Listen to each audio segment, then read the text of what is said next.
Guys, welcome back to my mini blog. তো আজকে হচ্ছে দুর্গা ষষ্ঠী, সেই জন্য পুজো দিতে যাচ্ছি। আমরা হচ্ছে রেডি হয়ে গেছি। তো চলো এবার বেরোনো যাক। মণ্ডপে পুজো শুরু হয়ে গেছে শুনছি, তো চলো যাওয়া যাক। বাবুকে নিয়ে যাব না, কারণ ওখানে ভিড় হবে আর বাবু ছটপট করবে, আর পুজো ওকে নিয়ে দেওয়া সম্ভব না, তো ওকে ঘরে রেখেই যাব। আমি আর মা যাচ্ছি পুজো দিতে। তো চলো, পুজো তৈরি হয়ে গেছে আমাদের আজকে। এইটা হলো আমাদের ষষ্ঠী গলা।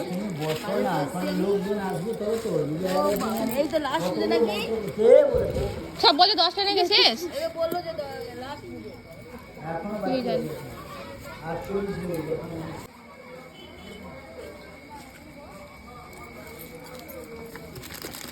ঠাকুরমশাই এটা দিয়ে দিন তো মাকে।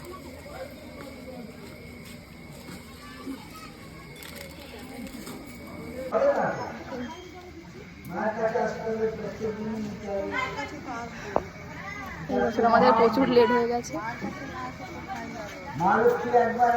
সামলা কেন দেয় মাকে? এরা খাবে খাবার মানে ঠাকুরের দেওয়ার পরে নিজেদের একটু খেয়ে নেবো। ক্ষীরখণ্ড ছানামালি যা আছে আমার ঘরে দয়া করে আর যেমনি চরণ দিয়ে আমার তুমি তো প্রচুর খাওয়ার ইচ্ছা, কিন্তু আমরা তো দিতে পারি না। সামলা মামলা যা দিয়ে সব খাই। না, আমি এখানেই দেখেছি, আমার শ্বশুর বাড়ি এখানে দেয়, আমাদের বাপের বাড়ি ওখানে দেয় না। আমাদের এক এক দেশে মাকে এক এক রকম দেয়। কচু শাক পান্তা মা কোনটা না খায়।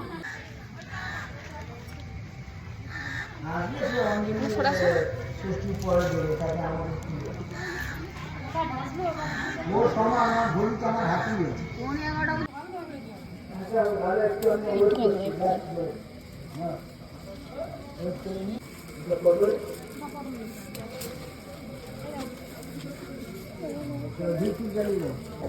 একটু মায়ের পায়ে ফুল দিয়ে দাও আমাকে। দাও চরণে মতো দিয়ে দাও।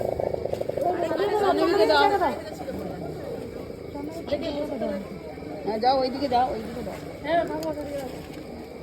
আমার কাছে দাও না, ওই আমার একদম অল্প একদম।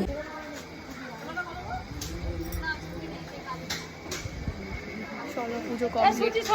আমাদের পাড়ার মা দেখো,